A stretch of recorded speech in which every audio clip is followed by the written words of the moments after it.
Try It Out Loud, a podcast by Chasing the Rainbows with your host, Bernice Quisenberry.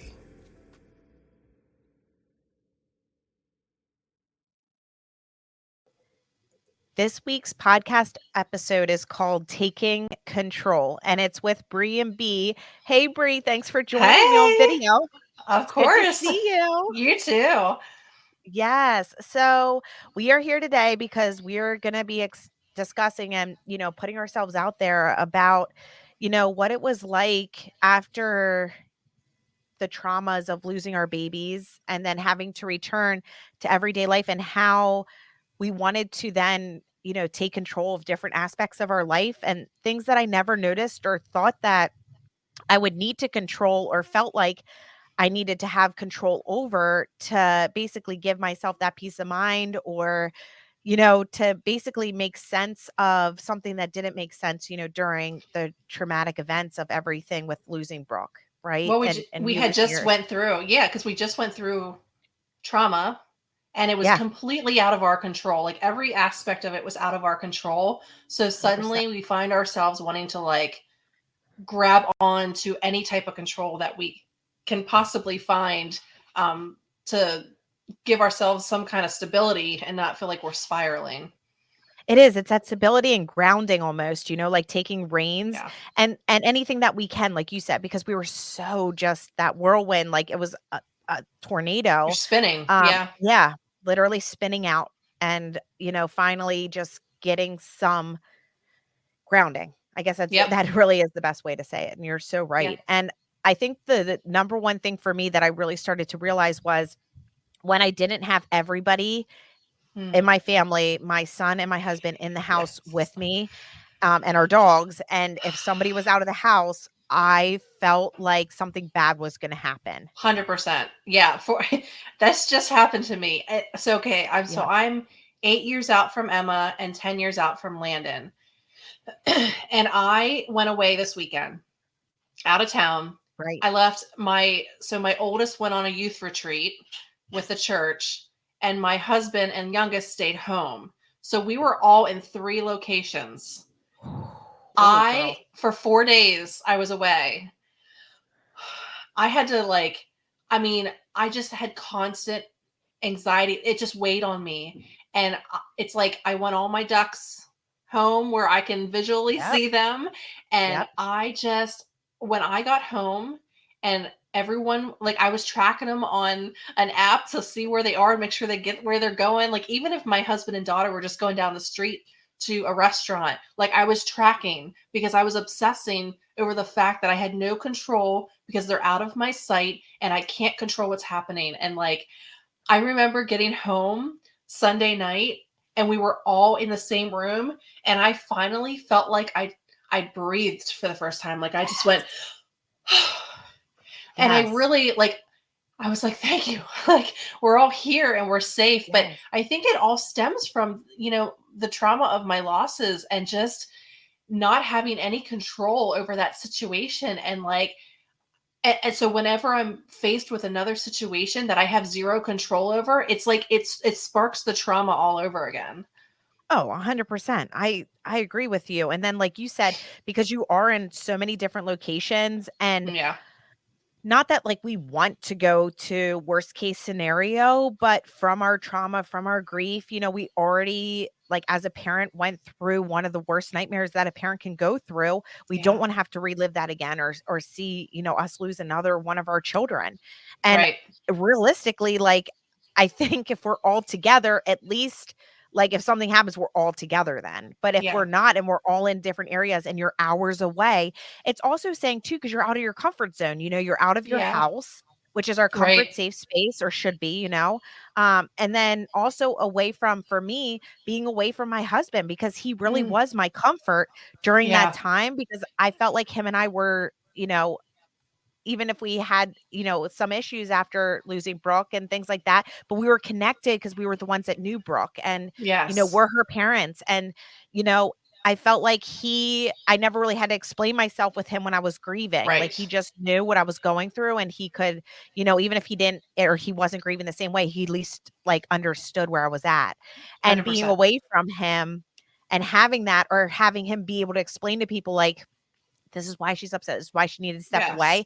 Having him as my cheerleader, And your it was voice when you scary. can't speak, Yes. like when you don't, you're Yes. not able to speak, and he's like your comfort blanket and your voice Yes. all at the same time. And then when that goes away, you're left with, and that is kind of how I feel with my husband too. Like, Yeah. he's my comfort. He's my steady. Like, I feel off when we're not together, and it's not a good feeling. Yeah, like security. I mean, you really do feel Yeah, that sense of, yeah, just that secure and comforting from him. Yeah, for sure. absolutely. Yeah. I also really had like bad anxiety when my husband was driving or my son was driving in a Mm. car with somebody. And I have no idea why, because, it's not like our daughter died, in a car or anything, but it was I like think it's just all a around. loss. Yes, and I Yeah, think, like, we go to, like, like, accidents happen all the time. We see them on the roads yeah. constantly, and, if somebody has more than a 2-second commute, it really freaks you out, and most accidents do happen right by your house, Yeah, It's and just like, that's true. I think those apps that show like them driving was the best thing that ever happened to my anxiety because yeah. I can like obsessively track without them knowing I'm like a freak. Oh, I know, Because I I know, just because we don't like wanna I show it. watch. I know, I Yeah. know. And the other good thing too, and I don't know if you do this, but if I hear sirens, I used to, before these apps came along, if I heard sirens, I'm checking like, are you okay? I hear sirens, and Yes. but I think it's that mentality of like, we're just so afraid of loss because we've Yes. experienced such a traumatic loss that our minds go to worst case scenario. Like, I Yes. automatically, if my husband was supposed to be home at 2:20 and he's not home and it's 2:25, I'm thinking he's in a ditch somewhere. Like, Oh, my yeah. brain just goes there. Yes, and you're right, because we did go through these traumatic losses, and we do go to the worst case scenarios, like, we play it out because, like, we already were ripped of one of our children, and it's like, Yeah. it's not that I wanna think like this or anything, because these are automatic, right? It's like things that Yes. just, like, happens now, and it's like, when's the other shoe gonna drop? When is the next, like, tragic thing gonna happen when you're, like, pummeled, with loss after loss and, reoccurring losses and things like that? It's like, oh my goodness, just My when can we come up for air? Yes, my pastor calls them automatic negative thoughts. Ants. Yeah, They're yeah, ants, and they just they like are. take over, and they're like like they're just all Yes, over you, and they can't, like, it's hard to get them off of you because you just are constantly like, your brain just goes automatically to, it's something terrible. It's another loss. It's, just yes. because, and especially for us, especially our first loss with Landon, it was so, I mean, they were all unexpected, but like, it was really out of the blue. Right. And I think now it's like I'm always peering around the corner, like what's coming next, like Yeah. what horrible things up next, because you've experienced, and it's kind of jaded your Yes. ability to see past, and not assume it's going to be something negative or horrible. Well, yeah, I think that, after, going through your first baby loss, it takes away your innocence almost, Yeah, if for that makes sure. any sense, because like you 100%. have that first time experiencing a very significant loss. And it's not that I didn't look at my grandparents as a significant loss and grief, because I did, Yeah. I did grieve them deeply and I miss them every day, but it's different when it's your Yeah. child and it's unexpected. And and then the events around everything with it, Yeah. and going through medical procedures, surgeries, the hormones of it all, like the yeah, just everything. Total loss of control. Yes, 100% spiraling out for sure. Hmm. um and this also brings up, like, I then constantly worried, like, if our son or my husband had a sniffle or, like, Mm. any kind of sickness, I was like, "Whoa, we need to go to the doctors immediately. We need to get this checked into." To the point that, my son, he was having some stomach pains, and I thought maybe it could have been maybe anxiety, but like, of course, we had to run the gamut of tests because I'm not going to Yes. just settle Mm-mm. for a maybe anxiety until we Yep. go through all of the other avenues and find that out.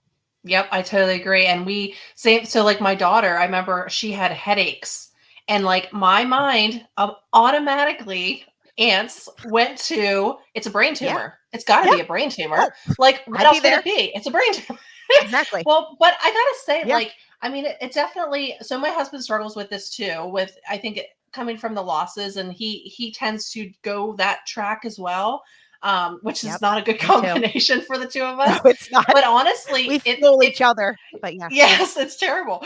But it's like one of those things that it has benefited us as well. So like our viewers don't know this, but like I'm currently going through breast cancer, and like I, I found a lump last year and I brushed it off. And even my doctor was like, I don't think it's anything. You're too young, no No big deal. pre-existing. Yeah. Nothing, no family history. And like, I just, I felt content with that. I, for once, was Yeah. like, because it was me. I think it's different with ourselves versus like Right. our loved ones. 'Cause we're I'm not, superhuman. yeah. Um, Yeah.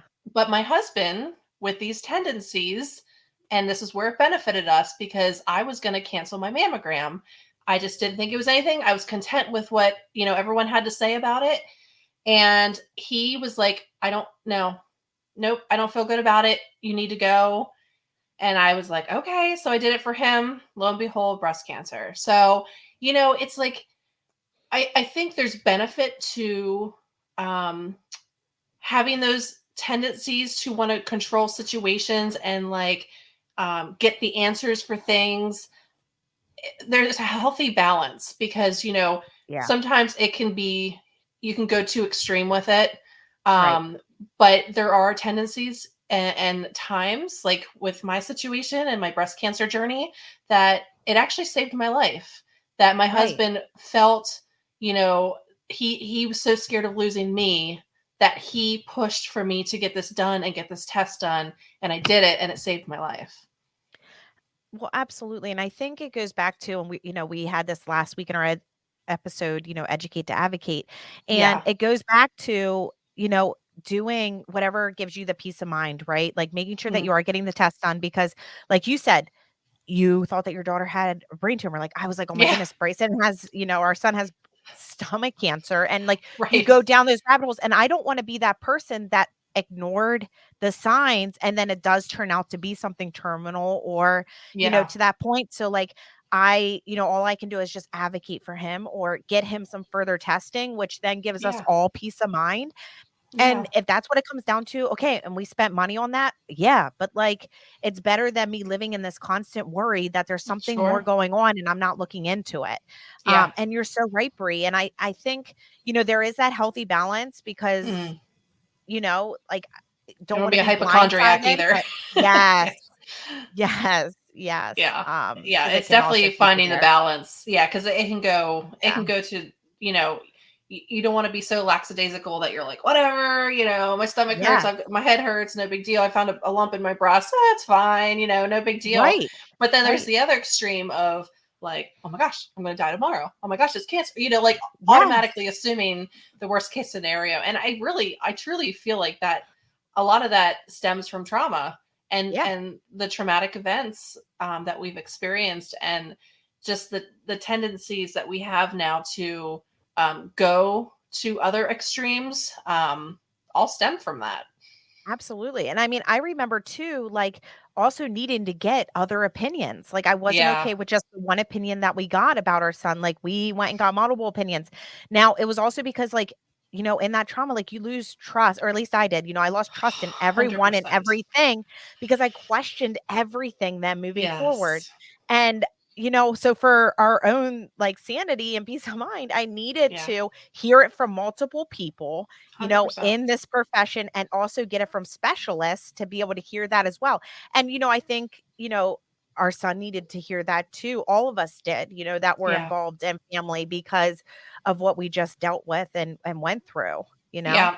Yeah. And I did the same thing. I feel like, you know, you are at the mercy of the doctors when you're going through a loss, Yes. and you don't have control or say. And so when given a situation, I do think it's wise to get second opinions, but I think we're more, sometimes we do it for more peace of mind, because we're like, Yeah. we just want to confirm that it's true, and like confirm that we're going down the right path. And yeah, we, for sure, I still do that. I still seek out multiple opinions and stuff. Just, you just don't, I mean, it's hard to put, just like with when I found the lump, for some reason, because I honestly think, because it was me, if it would have been my child, I wouldn't have settled for it's fine. I settled for Agreed. it for myself for some reason. Agreed. But my husband did not, and he was like, nope, let's keep pushing this and get some answers. And I'm so but glad he did. Yeah. yeah, so am I. Well, He yeah, saved my life. absolutely. Yes. Yeah, and it's just one of those things that, you need reassurance, that you're on the right path, because it gives you more control, because you have sought out those answers. So yeah, I just think it's just another form of trying to control, your Well, surroundings, which, and it's not a bad thing. That's certainly not a no. bad thing.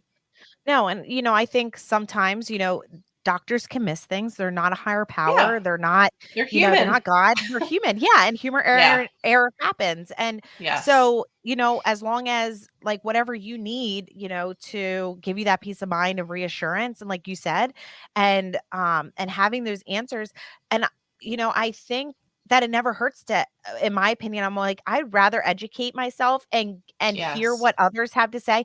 And I like also how like doctors each are different as they explain things or how they handle Yes. situations. And also then it's like, okay, well, I feel more comfortable with this doctor Yeah. or like this doctor, and like, and then finding who's going to be, that doctor moving forward and who you're going to have that relationship with or a specialist or, Yeah. it's just always good, I think, to, Building cause rapport, like, building trust. Yeah. yes. And you never know how your story and you sharing that, Brie, might be someone else's survival guide or might actually give somebody the courage then to go to the doctor and ask a question or to advocate for Yeah. themselves. Like, I have a lump, even though I know I have dense breast tissue, but like, can you check this out? And like, can we do a Yeah. mammogram? Like it's so true. And I think, us sharing stories and other survivors sharing their stories is really like how, we can all come together as a Yeah. community and look out for each other and ask questions that we never thought to ask or Well, and look into that's the things. big thing. Yeah, because like, you may not even be thinking to do something or ask a question, or, but you hear somebody else say it and it resonates with you, and it just sits there and sits there, and you're like, you need to act upon that. And Yeah, um I think that's the beauty of sharing our stories. absolutely. Yep. It so is. Um, I also found like as I, had to return to society, everyday work, like all that stuff, to support our family and especially, only getting a couple days to grieve and then having to go back. Mm. Like like when people I found it really hard for me to have empathy for things that were Mhm. outside, like other people's problems I couldn't really take on because I Yeah. was so worried and consumed about my immediate family. And then also too, just, trying to process everything that we were, dealing with as well and grieving and the trauma and Yeah. all that. But I just didn't care about like what people had to gossip about or complain about or their problems if it wasn't as final as death. It I felt seems like so I just insignificant. yes. Yeah. Yeah. And No, I I know what think you mean. yeah. And I think like, going through our loss and experiencing the worst thing a parent can go through is the loss of their child in my Yeah. humble opinion. Um, that it was almost like it put things into perspective about what was a big deal and what wasn't a big deal. Yeah, for Outside sure. factors and not taking on other people's stuff, if that makes sense. Yes. Oh my gosh, yes. I definitely learned that as well. I think, you know, I struggled with it a little bit. So like, if somebody was going through a hard time, and let's say, like, in my mind, I'm thinking, seriously, like, Yeah. this is not as big of a deal as losing my child. Right. And Right. learning to, and it took time. It did not happen right away, but like learning to you almost have to learn how to have empathy again, because you get Yes. so, like, I don't know. I don't know. You feel the same way, right? Like this happened to you too? Because I Oh, as yeah. I'm saying it, I feel like I sound crazy. Where I was just very like, No. your problem is not as big as my problem when it comes to Exactly. that. And like, it took me time to realize that, like, we're all fighting battles, and Yes. we are all, you know, our mountains may be different, but they're still mountains, like, you Yep. don't know um what hurt they're having, how that's impacting their life. Maybe it's, it's more traumatic than what we give it credit for. We don't really truly know the full story. So like, it took me a while to learn that, though, because I definitely struggled with finding empathy for situations, like you said, that are not the death of a child. Agreed. Agreed. And it did. I think it also, after going through it all, like, it took away that, like, superficialness. Like, I almost felt like I needed Mm, to have, like, real conversations with people and, yeah. like, have the realest people in my life who weren't Mhm. just, like, the toxic positivity, wasn't just, like, the fake optimism, wasn't coming at me with those, like, silver linings that I didn't wanna hear, Right. during that time. And it was really the authentic, genuine people that Mhm. were like, I don't know what to say. I don't know what to do. I'm here for you. I'm here to listen, like all those things. But, Yeah. the ones that like got or met us with where we're at in our journey, Yeah. and going through it and Those are the processing, ones you I keep think close. absolutely. And I think it did. It took away any of the fakeness, Yeah. and seeing it, but I had to stay off of, and I know we've talked about this in other episodes, social media and the news after we lost Brooke because I could not handle seeing any more disasters because then I would Oh. think the disaster is gonna, like, hit our home, or all of a sudden we need to build a bomb shelter in our backyard, underground Right. and have like, I'm going straight there, and Yeah. it's like, "Okay, let's, like, pump the Well, brakes a little bit," but I think that speaks to the weight and the gravity of losing a child, and yes. how heavy that is.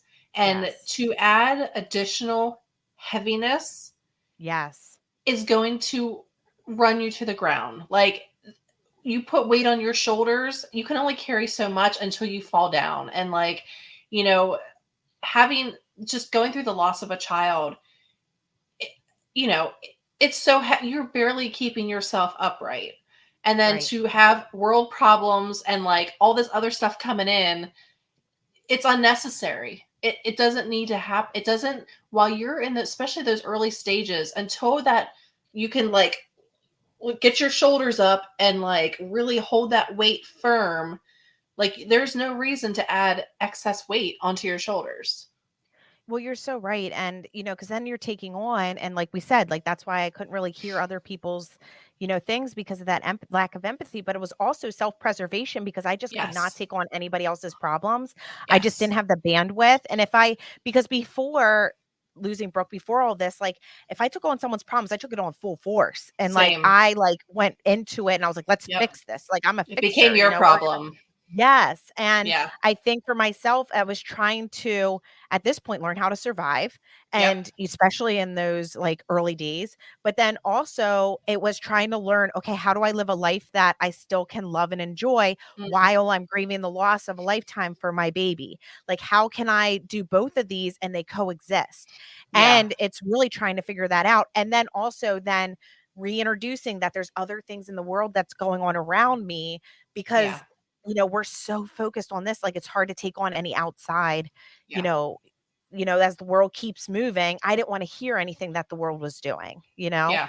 Um, and I think it is. I think it's to protect ourselves, like you were kinda For sure. saying, Yeah. Yeah, Yep. I totally, yeah. it's 100% to protect ourselves. And, and it's not that, it's almost like, it's not like I didn't care, but like I Yes, couldn't handle it. I didn't care. I cared, but not enough that I could take on the weight of it. Um, exactly. and that's I had to unusual. leave it. That's, yeah, then that's different for me because I'm like you. If there's a Yeah, problem, it's now my problem and I'm taking right. it on. And Yes. I had to relearn how to handle other people's problems and do it in a way that I could be helpful, but it wasn't burdensome, like Exactly. you kind of have to relearn how to, and I think the losses taught me that, as I walked through that journey of just Agreed. how to, manage other Yes. people and worldly problems. And it goes to, when I shared about Brooke, right? And like, this is what got me then to start to think like, I don't need to be the fix it. I don't need Mm, like people when they're sharing their problems with me. It's not that they need me to take them on or they need me to fix it. Like, I would just yeah, voluntarily jump in and want to do things. But I realized after, like you said, after we went through loss and Brooke and things like that, I realized no, people are just coming to talk and they just want to be heard and yeah, listened and validated because that's yeah, all I wanted. I know you're not going yes, to fix me. I know that whatever you say or do is not going to take this pain away. I need to yeah, process it and I need to sit with it and I need to do whatever makes me comfortable to, feel this grief and trauma and to actually, do it in a healthy coping way and, do different things and honor my baby in a certain way and do these. yeah, And it's not going to work for everybody. Everybody's different, but it's like, now I know, okay, when someone comes to me, they're not always looking for an answer. They just yeah. want to talk. Most And of the like, times they're not looking for an answer. no. And I was like, wow. So I almost felt like, too, this really opened my eyes then to Sure. having those real, genuine, authentic relationships with people where it was just listening. And that's a Yes. huge thing, I think, that I learned from all of this. Yeah, and I think as women, we tend to want to fix. We want to fix. Yes. We want to make it better. We want to, Yes. you We got to want boo boo. Let me answers. fix it. Yes. Yes, Yeah. yeah. So that is Yeah. a lesson I have learned as well. Yeah. And I think until you are in a situation where it can't be fixed, there are no Yeah. words or actions that will fix it. That Right. is when you learn the benefit of having somebody to just listen to you and to just Absolutely. be in your presence, not no expectations of fixing anything. And No. that's not our nature. But I Right. think it's equally as important, and beneficial to just have somebody to just be with you and to Yeah. just sit with you and to just listen to you. I mean, that's not necessarily fixing your situation, but it's healing your situation. It's healing. Yeah. The whole process is. Well, and I think sometimes, at least for myself, when I say things out loud and I Mm. actually put a voice behind it and Yeah. I talk about my fears, I talk about, you know, Brooke, or I talk about the events themselves, like all around it and everything, it Yeah. almost like takes away the power of it. And I'm like, okay, now I feel Mhm. like I can actually process it. And I don't want to be shut down. Like, everybody wanted to say because it wasn't my fault what happened and things like that. And I get that. But I need to still be heard and I need to say these things out loud because Yeah. I'll feel better about it. If I Yes. say them out loud, I can't keep them stuffed in. If I keep them stuffed in, they're going to come out in other ways and it's going to be unhealthy. But if I can Yes. feel safe that I can go ahead and get it out like in support group or wherever, and it's like, Yeah. whoo, I can just like cleanse myself almost of it. And not that those thoughts aren't going to come back and I'm going to need to say them again, but in a way that like I'm not shut down. It's like, yeah, I can understand why you're feeling that way. Yeah. Absolutely. I would And too. And it's like, and like you thank said, it you. takes the power away. It takes the Yeah. power away from that. But Yeah, it that's so true. validates too. Like, I'm not the only one thinking this, or another Yes. survivor can actually see why I'm thinking this or how I have these feelings, and that's Yeah. what's important, You I think. feel less Yeah. crazy. Yes. That's Yeah. we need our community of We survivors, that's do. for We sure. do. Yeah, Absolutely. absolutely. Well, thanks so much for joining today, Bree, and for Of jumping on our course. segment. Loved having you. And for all the survivors out there, we are always with you. We have daily support services, support groups, mentors, um, this podcast, an online support community, all the different things. Go on our website, chasingrainbows.org. But please follow and like our podcast so we can reach more survivors. And we are always with you, infertility, miscarriage, stillbirth, and infant loss survivors. Thanks So for thank you so listening. much, Bree. Thank you.